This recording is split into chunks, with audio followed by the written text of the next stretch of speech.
Brew some coffee, pull up a chair, and open your mind. Today on Science versus Conspiracy Over Coffee, we'll be chatting with Michael Cloggs, the host of Policy and Rights, and we will be discussing Bill C18, or otherwise known as the Online News Act, here in Canada. We'll be right back. Welcome to a bonus episode of Science versus Conspiracy Over Coffee. I am your host, Conspiracy, and today we have on the show Michael Cloggs. He is the host of Policy and Rights, and we're going to be talking about Bill C18, otherwise known as the Online News Act here in Canada. We're talking today about Bill C18 in Canada, and Bill C18 it actually controls what news media goes out on the internet, or should I say, takes away the news media from the internet. According to this bill and the way it's written, Facebook and Google have made this decision that they are not going to allow Canadian news sources on Google or Facebook. All links will I guess, be erased. I guess that's what's going to happen. That's still to be determined what will happen to the links. And all this is, according to the Liberal government, is they're trying to make things a little fairer for Canadian content that will get paid. Right. Yeah. My basic opinion is the way the law is written, what they're trying to do is ensure that independent media sources cannot be found. That's what it seems like to me as well. Yeah. Yeah. Yeah. So it's I don't know, Bob. You tell me what you think. But it seems to me that as in the documentation that I found on the gov.ca website, that they're trying to protect the Charter of Rights of the people, but it looks more like an invasion and removal of rights and freedoms.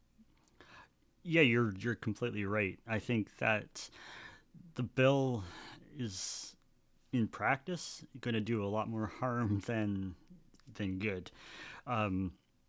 It just shows how the Liberal government has no idea how the internet even works, because these news organizations, they rely on referral links through Google, Facebook, Twitter, any other number of social media platforms and search engines.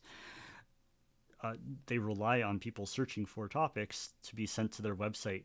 And I don't think news organizations like any of them, like the Globe and Mail, CBC, any of them have a robust search function like what Google's been building for the last 25 years.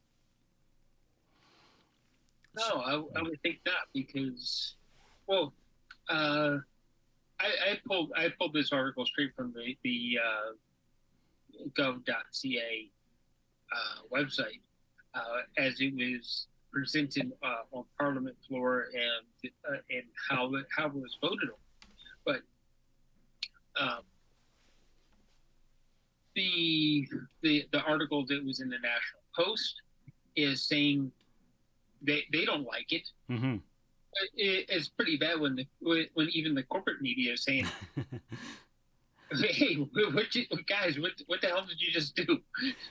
Yeah, and I don't understand why the companies like Google and Facebook, that the government is making them negotiate with the government over news. Yeah, it boggles my mind. Like, I don't understand how this is good for anybody. well, other than article, the government in power. Yeah, well, the government benefits from it. They get to dictate and find new ways of taxes. I'm sure with this thing, it's not written there, but I'm sure somewhere along the line that somebody in government actually benefiting from this. If Hmm. but the Globe and Mail, the bigger the bigger agencies have the ability to, or had the ability, should I say, to go to Facebook and Google and negotiate a deal on their behalf that it would get that they would get so much per link, Hmm. because if you have enough audience, Google will say, okay, we'll negotiate, you know, and the same with Facebook. If you have enough audience, they'll say, let's negotiate a deal. Well, let's work something out, so that we all make, you know, the win-win-win situation. Hmm. But this bill, I don't even know who the hell it creates a win for. Hmm. Yeah, I think from my understanding, the intention is to have that Canadian content front and center to all Canadians and keep us in this little bubble with no outside media getting through, and it's only the CanCon that we're able to view and see. And I think the government is really hoping that these companies make deals with the big search engine like Google and Meta, to allow the Canadian media to be spread along their network, but they're still going to be restricted, even if that happens. Mm-hmm. Um, but in practice, it doesn't work that way. And like I've spent the last 20 years in the digital space, search engine optimization, website building, and I know how much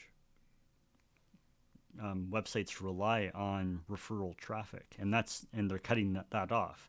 So I don't know how the government is is justifying cutting off a huge source of revenue from these media companies. Yeah. With all that being said, most people, there's even a term. Let's Google that. Yeah. Imagine that, right? Like, we don't say. I can't even think of like the libraries. They have their own search engine thing that they subscribe to, um, and um, other other sources have these other databases. I can't even think of the names of those databases right offhand. Hmm. But But we don't have the access average to person, those. yeah, the average person doesn't have access to it.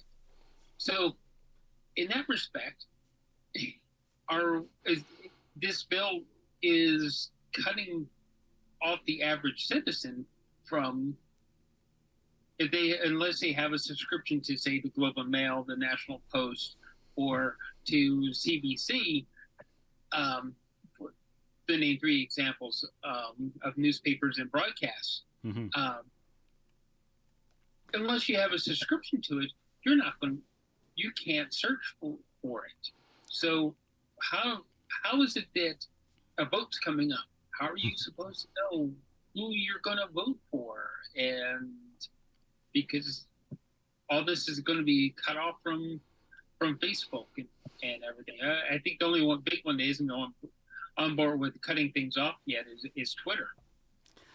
Yeah, but and that's going to come because somehow they're going to be able to block the content from these news organizations on Twitter because it's information. It's getting Yeah, aggregated somehow. Um, yeah, and I was just thinking because when you said about an election, you're going to have to go to cbc.ca, ctv.com, or whatever.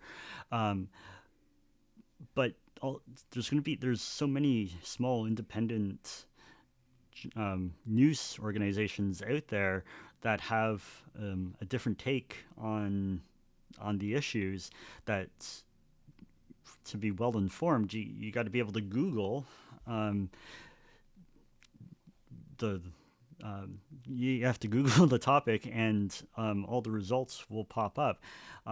But you're not going to be able to do that. So people are only going to go and get their news from like the big three, Yeah. because that's what people know. People know the National Post or Global TV, and they're going to go there, but we're not going to get those, like your channel or my channel or some of the smaller networks, Right. because people don't know about them unless they Google them or go on Facebook and find them.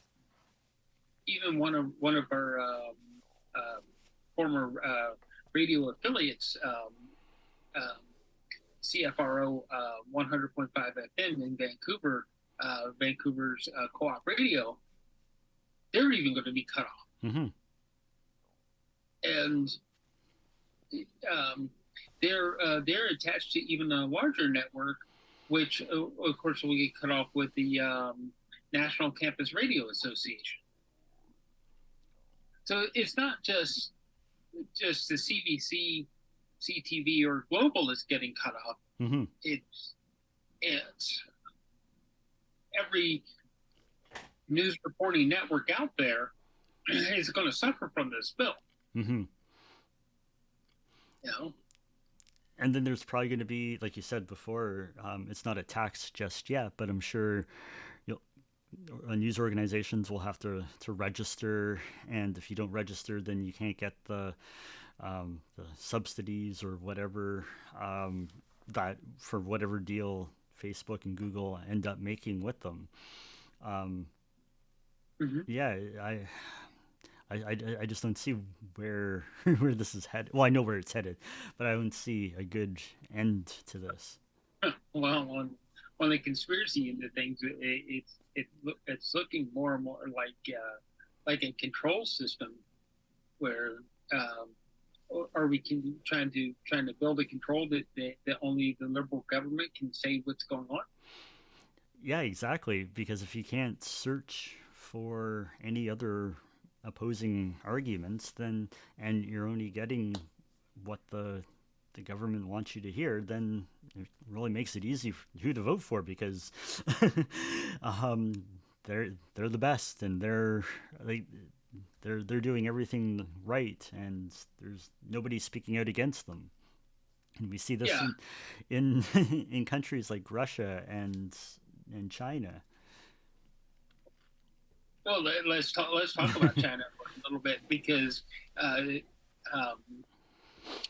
our prime minister, I'm trying not to say too many names, but we all know who Justin Trudeau truly is. Mm-hmm.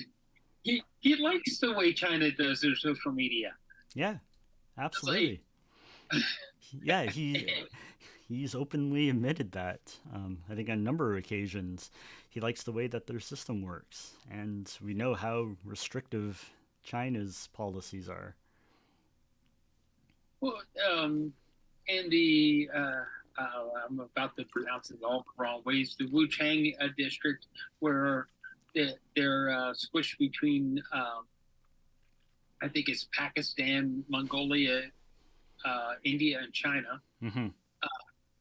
That those people are they're in a virtual prison because they don't know what is on the outside of it, because of how China developed their social media, Mm-hmm. and how they developed these camera systems to monitor where people go.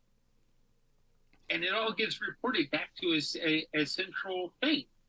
And, you know, we've done talks about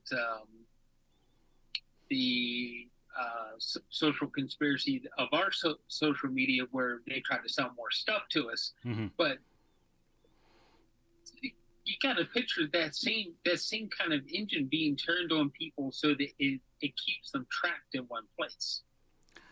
Yeah, exactly. And we talked about this during our 15-minute city talk too, because if they can control you and keep you in an area, then they have all the power, and we can't go outside our zone or get any outside information of what's really going on outside our own little 15-minute city.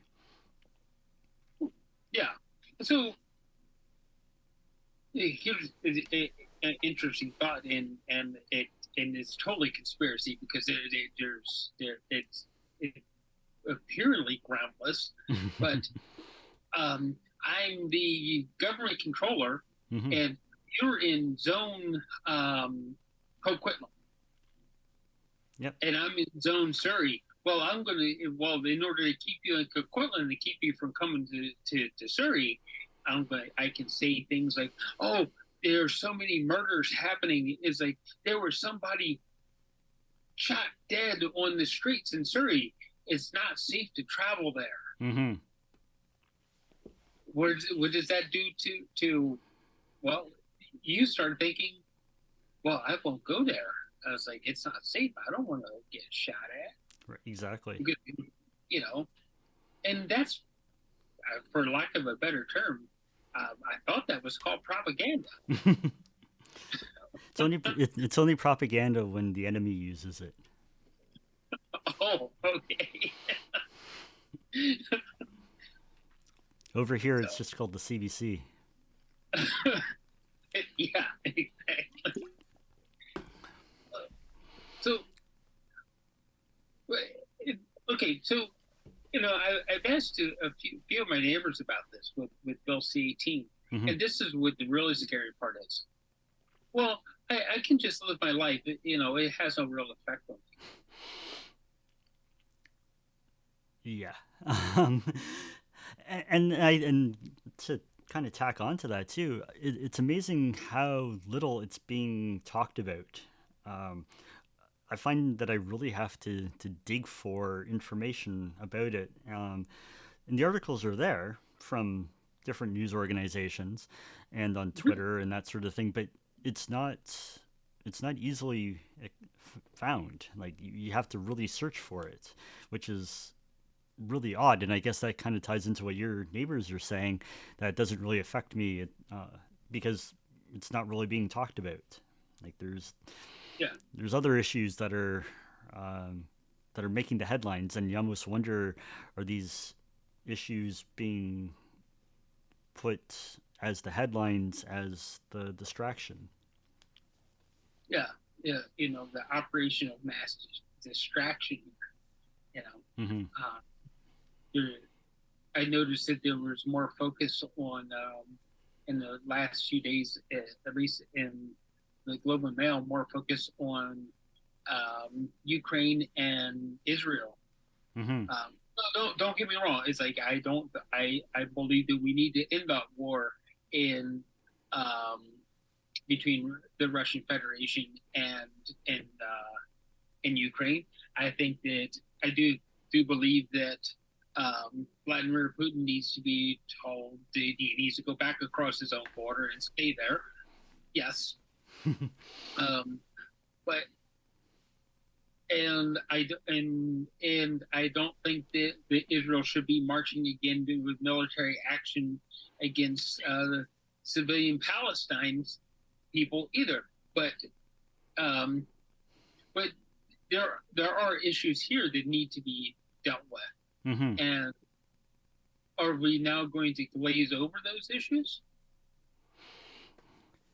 Yeah, seemingly, because Yeah. they much rather have a week's full of coverage of that doomed submarine, and tragic as it was, there was other stuff that was happening while that was going on, but that seemed to dominate the headlines, and it almost seems as though people would rather have that entertainment value of news rather than hearing what's actually going on. I think Yeah. like the sensational news. That's why like I remember growing up watching like Entertainment Tonight and Hard Copy and those like sensational shows when real news was being overlooked. Um, Yeah. hmm. No. And to that matter, there are podcasts out there. Don't get me wrong. Like the some of the folks at Lava for Good, broadcasting about wrongful convictions and everything. That's not an everyday issue, though. Hmm. It is an issue, and it is an issue that needs to be dealt with. But it isn't the same issue as um, as clean drinking water, or because there are areas in even in British Columbia that Hmm. they've been on a 5 year oil water advisory, you know, um, Yeah, and I think all or the some other things, you know. yeah, and I think not every show needs to talk about every single issue. Like you need to have your niches, but I think where this Bill C, so we kind of bring it back to Bill C18, is that we're not going to be given that choice to have that option um, of the reporting. It's going to be kind of spoon fed to us, even though these shows and these networks are out there producing content that's relevant and stuff that we need to know. We're not going to be able. It's not going to be easily accessible. Yeah, yeah, and that is kind of the point. Hmm. Um, you know, now, I am on the email list um, for the federal government as a news source, but being on the email list and being able to get into the press conferences Hmm. is two different things. And if Google isn't going to accept news stories, where at what point is it limited? Hmm. Is it limited as in global TV can't produce something, or is it going to say the British British Columbia government YouTube channel is going to be limited? Hmm. And then what happens with these foreign correspondents that are in Washington or in Gaza who are from Canadian outlets? How how are they going to be reporting? I don't understand. Yeah, there's a lot of problems with this whole thing, and as much as we like to give listeners and viewers some hard answers, that's the whole problem. Is there are no answers. Hmm. There's a lot of questions. So if you're listening out there and you're like confused at what's actually what we're talking about, is because there are no real hard answers to what it is Bill C18, and and that's the whole thing. I don't think it is truly restricted. You would Hmm. think that they build something that was restricted, but it's very broad strokes. Hmm. And I think that's completely on purpose because the wider net that they can cast to keep the story with so that they can control the narrative, the better. Um, and I just read that in early June, Facebook was actually experimenting with blocking of Canadian content Mm. because of all this. So they were testing it out on a small group of users, um, seeing how the technology, what they have to do to block it fully, because this legislation doesn't fully kick in until next year. But so companies are right now are already starting to block and see how they can do it. So one day you might have it, next day gone.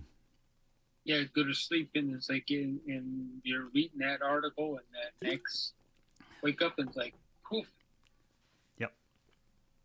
won't even show in your history. Yeah. And like one of the other things that I found out too is that apparently it's not um, instant messaging like Facebook Messenger. This doesn't apparently um, pertain to the message service, but only something like 11% of Canadians get their news from Facebook Messenger, where 29% get it from the actual platform itself. So, are we all going to have to sign up for email blasts from these different news organizations? And at what? At, well, and then that becomes at what cost? Yeah, Um, because yeah, and it's not good for the consumer because then, with all these extra costs that news organizations have to implement, um, there's a cost associated with it, and it's going to be passed on to us, the yeah. consumer. hmm Um, because I know, like I subscribe to, I do subscribe to global TV news YouTube channel. I do Mm-hmm. actually subscribe to it because hey, sometimes they they're actually able to dig in, get a story, and you know, um, and we can get part of that story and at least talk about it. You know, Mm-hmm. um, so in order for more independent people to be able to produce different stories on different topics that aren't exactly happening in our backyards, at what cost is that to us to do business? You know? Yeah, it's going to hinder not just the news, but like you're doing research on the business or like market research. Mm-hmm. Oftentimes, there's news articles about different things that you need to consider and take into account, and we're not going to have access to it. Yeah, that's exactly what it seemed like. Uh, there's a lot of different things that are going to be cut off, and should it be cut off, um, that's another story. Hmm. We should everybody should be free to get the information. Yeah, I thought that's what kind of democracy, free speech was all about, is that we have free access to what So, the information that we were looking for when we want it. And that was the great yeah, thing about the internet. Um, it opened a whole new world for everybody, and it put all kinds of businesses on the same playing field as larger corporations. And we're kind of taking a 20-year step backwards with this. yeah. So it's part of because they talk about the charter rights in this, and they brought up this charter statement that identifies potential justifications for any limits a bill may impose on the Charter of Rights. And it says that may be subjected to reasonable freedoms may be subjected to reasonable limits if those limits are prescribed by law and demonstrably justification in freedom and, and democratic society. Well,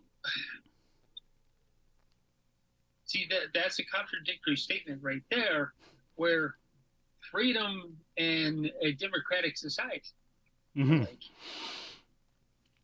I think that there's so many things that are left open to interpretation, and there's outright abuse of the words themselves. Hmm. Agreed. And Yeah. this is an abuse.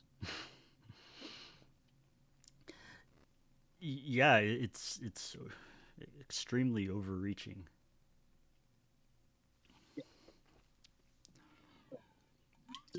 because we've seen besides the China and Russia examples, like we have in the U.S. during the last federal election in the U.S. with the suppression of the Hunter Biden laptop story, how that was not talked about. It was pushed away as just as a non-story. But now, 3 years later, it's come out that there was a lot more to it than what we were what we were told. And I know it's in the U.S. and not in Canada, but it's the same sort of thing. It's going to be that's a suppression of information that could have a wider impact Well, on news stories and elections. well, with that being said, there is a suppression of information in Canada where they suppress. Um, okay, it sounds kind of crazy or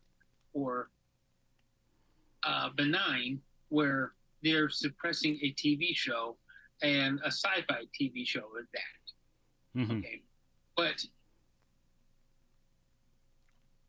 there should be a limit within the bills, the Charter of Rights, and everything that says that they can't suppress certain types of information, news information, things like that. So what? They suppressed the BBC broadcast of Doctor Who. Mm-hmm. That you can't actually get it in Canada through the BBC website. Okay, that's one thing. But are they going to start suppressing, say, content from because now they have the ability, now they have the legal backing to do this? Mm-hmm. Or can they now suppress, say, the from the press floor in New York City on with the United Nations? Can they block that now? Or is that what the goal is going to lead to? Or from Geneva to block the World Health Organization, what they have to say on global health is say, oh well, that's un-Canadian. We don't want you knowing that. Mm-hmm.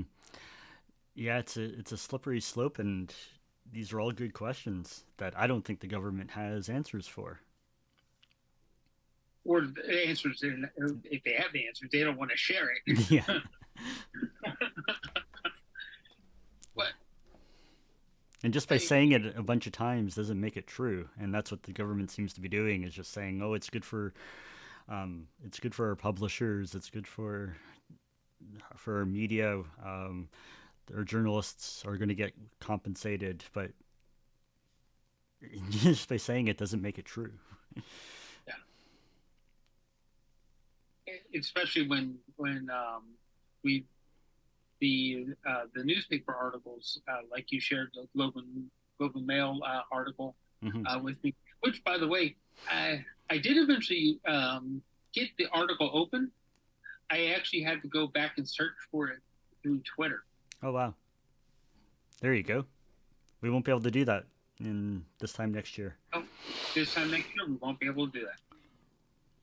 No, because as you posted the article to me, Global Mail is saying, and I don't disagree with the Global Mail wanting me to subscribe to their Mm-hmm. newspaper in order to read the article.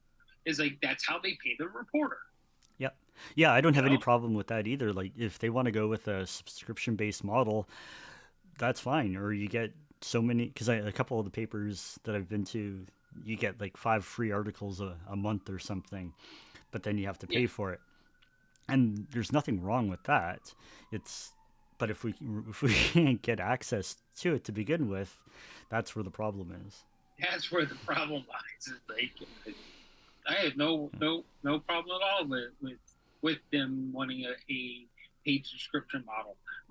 But they've always had the paid subscription model. Mm-hmm. The newspapers have always had that. When you consider that you had to go buy the newspaper to begin with. Yeah, exactly. If you wanted to read the article, you had to buy the newspaper. Mm-hmm. So there's nothing wrong with that. No, an open free market, if that's the way that people want to, and yeah, who want to consume their content like that, then if it's a viable plan, then they'll succeed, and people will continue to buy subscriptions for it if they want to read it. But if I'm wanting to know about a particular story and I Google it, I want to be able to at least choose what news organization I want to read, and whether it's free or not, I want to have that choice. Yeah, exactly. Yeah. So, and that's the whole point. And this is what people should be doing with a bill like this, is pushing back against the MPs, writing them letters saying, "Hey, I want freedom of choice. I want to be able to click on Google and get choice." Mm-hmm.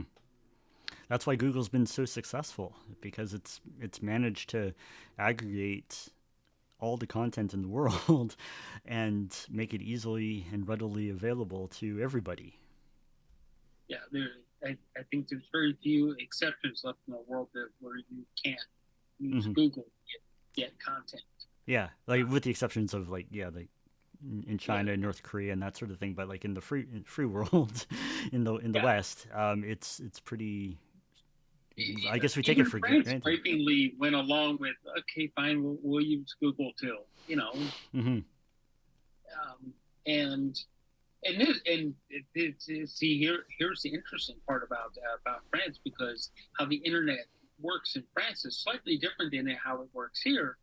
And Google made an accommodation and fixed it so that it worked with the French system. Mm-hmm. It wasn't the other way around. Right. So Yeah. it proves that Google's willing to work with people. So Mm-hmm. is Facebook. They're willing to work with these with governments and everything, so that people get the content. That's what they want, people to have the content. Exactly. And I think that our government is um, improperly demonizing these big corporations like Alphabet and Meta, as they, don't get me wrong, we talked about this before, that there are definitely, they're not all saints. They definitely have their issues, um, but they're not. I think the benefits outweigh, for in a lot of cases, than what the government's trying to impose on them, the Yeah, restrictions. yeah. Um, there's definitely, especially in this case, it's like the benefit of being able to be informed far outweighs, you know, the government wanting to control the narrative, and that's what it seems like. The government wants to control the narrative, um, Mm-hmm. and I don't know what the ultimate goal of this actually is. It's like, Yeah, just yeah, control, control, control. I talk a lot about that on my show, about why do people do what they do? It's for power and control. yeah, I think it's as simple as that. yeah, and that's kind of where both of our shows kind of hit the crossroads. Is it's like, why are they limiting the human rights? Control, control, control. Mm-hmm.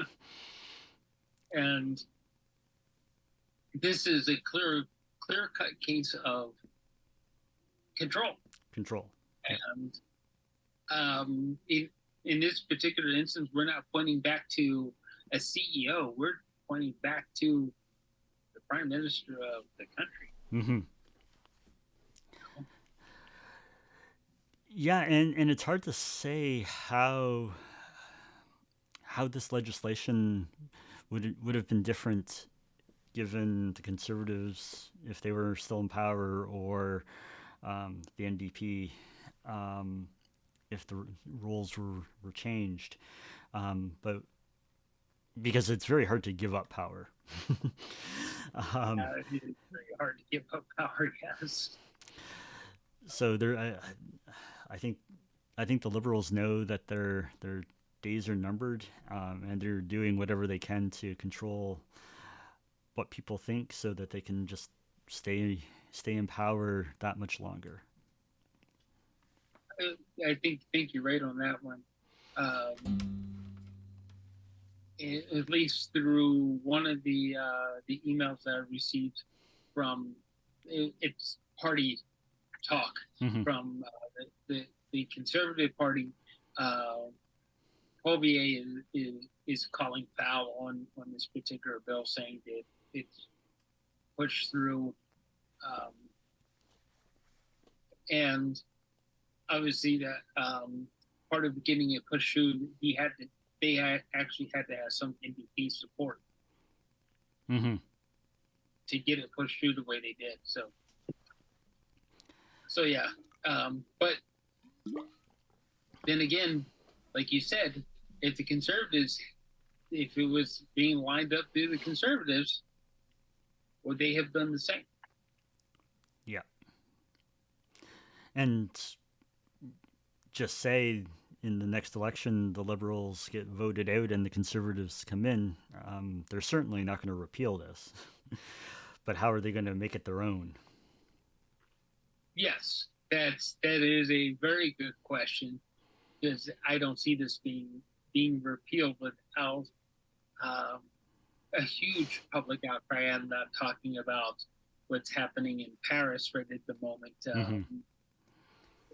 burning the city down, but I'm not talking about that. God forbid. Mm-hmm. But they're without public outcry, this to put a bucket of water into it, because it's not going to get repealed, but maybe there's a way to get the government to see that if you don't put a bucket of water to it, to water it down some, that we're not going to vote for you. Mm-hmm. I don't know.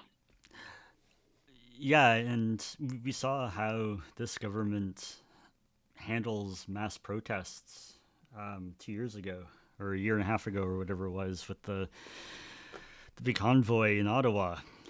They just bring it not the War Measures Act, but whatever it's called now. Yeah. The Emergencies Act. Emergencies Act, that's what it was. Yeah. So any sort of mass protest, are they going to bring that out and use that card and put a stop to any dissidents who are speaking negatively about the government? Yeah, including there was a video during that time period. It was a reporter from Alberta, and he had the RCMP officers on camera, and they told him, it's like, either you pack up and go home, or we're arresting you the next time we see you. They didn't even give him a whole hour to vacate. Mm-hmm. I was like, I think I know who you're talking about, and yeah. How can they do that? Like, in a free and open society, how can they be arresting journalists or people just for protesting peacefully? Yeah. To that note, our brothers and sisters in south of us, Mm-hmm.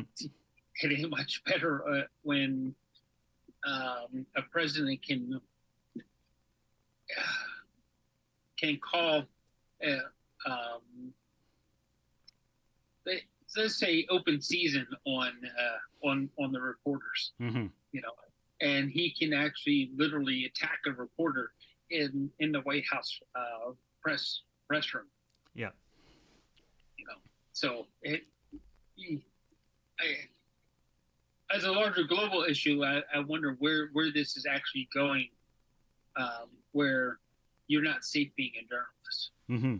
I think that's what they want, because we've seen the watered downness of that's a term. Yeah. The watered down of news reporting and making it more that sensational as news, rather than the hardcore facts-based reporting that should be taking place. And reporters should be unbiased, and we're seeing just another division.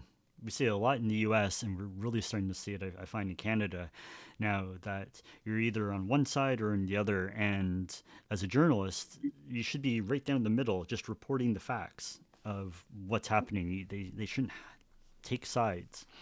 But I think that's the direction that the government and news organizations are pushing towards, is to just keep everybody divided in every aspect of life, and not give like an unbiased opinion or an unbiased view of the situation. Yeah, I think they want the bias to be there. Mm-hmm. Just in the sheer name in my own company, media, it means middle. Mm-hmm. It's black middle. or the bridge or go between or something like that. Mm-hmm. You know, so as our information passes through us to our audiences, we're not supposed to completely bias it. You know. Yeah, and there should be a difference between reporting and commentary. And if you're a commentator, then commentate on the situation, but don't get them both mixed up as the same, because they're very different. And I think, like I said, I think a lot of times now the news is commentary from a specific side. Yeah, it's more commentary than it is actual unbiased reporting. Mm-hmm. So, any final thoughts on this topic? We do your research, and write to your MPs, talk about it. I don't think the news this is getting that much attention, and I think it deserves a whole lot more attention. And I think our leaders need to answer a lot more questions before they implement it. Yeah, agreed. All right, thank you everybody for listening. Find that subscribe button either on Bob's podcast, Conspiracy and Science, or on Policy and Rights here on the Victor's Media Radio. So, thank you. Thank you, Bob. Thanks. Well, that's it for this week. Thanks, Michael, for being on the show. And what do you guys think? Is the government moving in the wrong direction? Let us know. Leave a comment. Subscribe to our podcast. New episodes out every Friday. And before we go, remember, being paranoid is smart. We'll see you next time.